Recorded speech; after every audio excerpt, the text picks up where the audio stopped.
মনে করো আমার বাড়ির পাশে সখাম কিউটি টলটলে একটা ভাবি। আমি ভাবির কাছে যে করছি, ও ভাবি তোমার কাছে না আমার ছোট্ট একটু দাবি।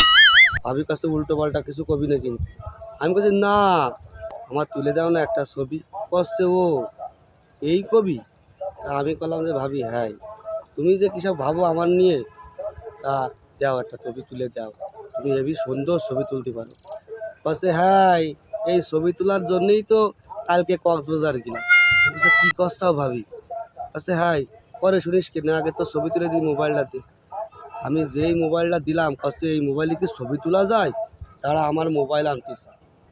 এইবার ভাবি ঘরের তে মোবাইল এনে দেখি যে বাপু, ও বাপু 16 Pro Max।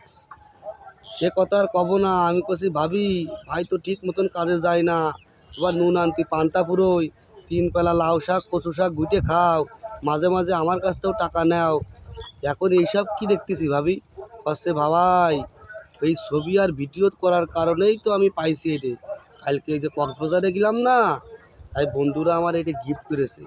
ও মা গো মা, আমি আবার কলাম, আল্লাহ তুমি কেন আমার সওয়াল বানাইলে, মা এ কেন বানাইলে না?